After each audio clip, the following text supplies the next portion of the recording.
అమెరికాకి సంబంధించి వాస్తవంగా మన దేశంలో ఇప్పుడు నెహ్రూ గారి అమ్మాయి ఇందిరాగాంధీ, ఇందిరాగాంధీ గారి అబ్బాయి రాజీవ్ గాంధీ, రాజీవ్ గాంధీ గారి ఆవిడ సోనియా గాంధీ, వీళ్ళ అబ్బాయి రాహుల్ గాంధీ, లేకపోతే వీళ్ళ అమ్మాయి ప్రియాంక గాంధీ వాద్రా ఇట్లా వారసత్వాలు లెక్కలేసుకుంటున్నారు. అట్లాగే రాష్ట్రాల్లో కూడా వారసత్వాలు లెక్కలేసుకుంటున్నారు. బట్ అమెరికాలో అట్లాంటిది గబక్కన వాళ్ళ వారసుడు కాబట్టి ఈయన అధ్యక్షుడు అయిపోవడం, వీళ్ళు ప్రెసిడెంట్ అయిపోవడం ఇట్లా ఉండదు.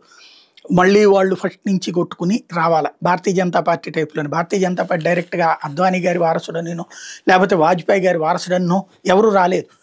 యోగి గారి వారసుడనినో వీళ్ళు మళ్ళీ కొంతమంది నాయకుల యొక్క వారసులు వస్తున్నారు. కానీ వాళ్ళు ఫ్రమ్ ద బిగినింగ్ కార్యకర్త స్థాయి నుంచి ఒక్కొక్క స్టెప్ వేసుకుంటూ వస్తేనే మాత్రమే అవకాశం లభిస్తున్నటువంటి చూస్తున్నాం.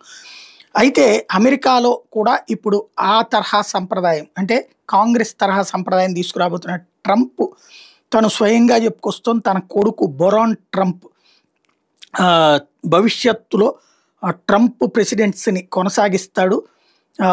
జనం ఎంతవరకు ఆదరిస్తారో తెలియదు కానీ నా వారసత్వం ఇతను కొనసాగిస్తాడు అన్నటువంటి ప్రకటన చేసుకొస్తున్నాడు. తద్వారా ట్రంప్ మరి 2 టర్మ్స్ కాకుండా కంటిన్యూ అవుదాం అనుకుంటున్నటువంటిది పక్కన పెట్టి తన వారసుని ఏమైనా తెస్తాడా చూడాలి.